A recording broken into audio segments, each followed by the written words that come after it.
प्राप्ति हुई। अब राजा और रानी बहुत खुशी से अपना राजपाट संभालने लगे। कई दिनों तक ऐसे ही चलता रहा। समय बीतता है, देखते ही देखते ये दुर्गैया चबुआई जा रही हैं और दुर्गैया की पूजा हो रही है। बात है, रानी दोपहर में अपने बेटे के साथ सो रही थी और रानी के बच्चे की नींद खुली तो वह उठकर बाहर की ओर जाने लगा, क्योंकि उसको बाहर जाने नहीं दिया जाता था। उसकी देखभाल की जाती थी। तो वह माँ को सोता देखकर उसके मन में बाहर जाकर अपनी उम्र के बच्चों के साथ खेलने की इच्छा हुई और वह छिपकर बाहर चला गया और वह खेलते खेलते बहुत दूर चला गया। वह दूसरे किसी गांव में जा पहुंचा। इधर जब रानी की नींद खुली तो वह अपने बच्चे को अपने पास न देखकर बहुत हैरान हुई। फिर बच्चे की खोजबीन शुरू की गई, लेकिन बहुत प्रयास करने के बाद भी बच्चा नहीं मिला। बच्चा न मिलने के कारण राजा और रानी बहुत दुखी रहने लगे। अब वह बच्चा उस गांव में एक ग्वाला के घर पहुंच गया। तो ग्वाले ने उस बच्चे को देखा और उससे पूछा, बेटा तुम कौन हो और कहां से आए हो? तो वह बच्चा अपने बारे में कुछ भी नहीं बता सका, क्योंकि वह बच्चा अभी बहुत छोटा था। उसको कुछ भी पता नहीं था। वह केवल बच्चों के साथ खेलते खेलते उस गांव में पहुंच गया था। तो ग्वाला ने अपनी पत्नी से कहा, जब यह बच्चा अपना नाम पता नहीं बता पा रहा तो इसको अपने पास ही रख लो। जैसे हमारे 2 बच्चे हैं वैसे 3 रहेंगे। फिर बाद में देखेंगे, बाद में पता लगाएंगे कि यह बच्चा कहां से आया है और किसका है। अब इधर वह बालक ग्वाला के बच्चों के साथ घुल मिलकर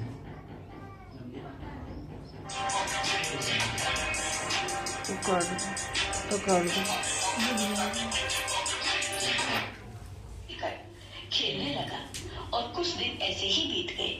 एक दिन ग्वाला की नजर उस बच्चे के हाथ पर पड़ी तो उसने देखा कि उसके हाथ में किसी का नाम लिखा हुआ है। तो ग्वाले ने उस बच्चे से पूछा कि बेटा ये किसका नाम लिखा है? तो उस बच्चे ने कहा, ये हमारे पिताजी का नाम लिखा है। तो ग्वाला ने कहा, हम आपके पिताजी का नाम ढूंढते हुए आपको आपके घर पहुंचा देंगे। इधर जब राजा शिकार पर निकल जाते तो रानी रोज अपने बच्चे को इधर उधर ढूंढती, क्योंकि माँ का हृदय था।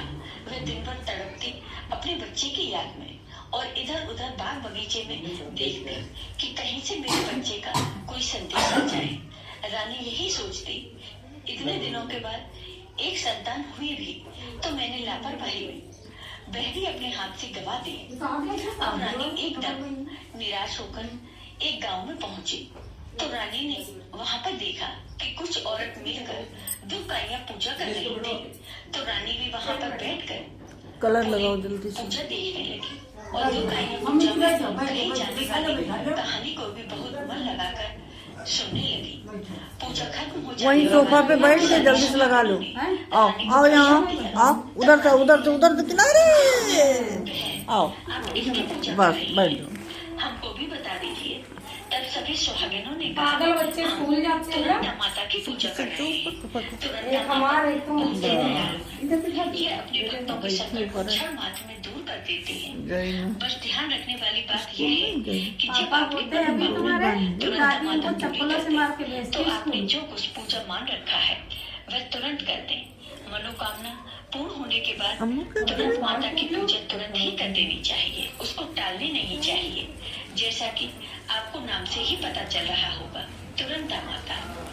तो रानी ने अपने मन में सोचा कि अगर तुरंत माता हमारा बच्चा सकुशल वापस हमारे घर पर आ जाए तो हम भी इसी तरह सुहागिन को लेकर तुरंत माता की पूजा करेंगे।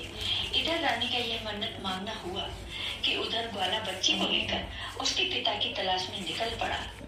कई जगह ढूंढते ढूंढते काफी देर बाद वह एक गांव के किनारे पहुंचा तो एक व्यक्ति से उसने पूछा, भैया इस नाम के व्यक्ति को क्या आप जानते हैं? तो उस व्यक्ति ने कहा, हाँ ये तो हमारे राजा हैं। तब ग्वाले ने कहा कि उनका बेटा खो गया है वह आदमी ग्वाले को लेकर ग्वाला बच्चे को लेकर महल पहुंचा तो राजा रानी ने अपने बच्चे को देखकर गले से लगा लिया और राजा और रानी अपने बच्चे से लिपट लिपट कर रोने लगे और बार बार ग्वाला को धन्यवाद करने लगे। फिर राजा ने पूछा, भाई इसको आपने कहाँ पाया? तो ग्वाला ने कहा, राजा साहब, यह बालक घूमते घूमते हमारे गांव पहुंच गया था। तब हमने इसे आपका पता पूछा तो बालक कुछ नहीं बता सका। ये कोंच में रख लो पूरा। मेरी नजर इसके हाथ पर पड़ गई तो आपका नाम लिखा हुआ था बड़ा कर लो, बड़ा कर लो। हमने इसको आप तक पहुंचा दिया है। पहले ये पूजा कर लो, सिंदूर सिंदूर, हाँ फूल चढ़ा दो। राजा से कहा कि ग्वाले को खूब धन दौलत देकर विदा इधर सब में ये चढ़ा दो। लेकिन ग्वाला रुको रुको, अपनी मम्मी के पास और जाना। कहा कि जितनी खुशी आपको है अपना बच्चा पाकर, उतनी खुशी मुझे भी है कि मैंने आपकी धरोहर पहले गौरी में आप तक चढ़ाओ, यहाँ पहुंचा पे दिया। गौरी में। हाँ, अंत में और राजा ये ने 5 ग्वाला बिंदी को धन रखी दौलत हैं, देकर इन्हीं विदा में एक किया। एक बार टीक दो। अब रानी को हाँ। यह तुरंत याद आ गया कि यह सब काम तुरंता माता का है जिसकी पूजा उन्होंने कल मान रखी थी। रानी ने राजा से कहा, हमें तुरंता माता की पूजा करनी है।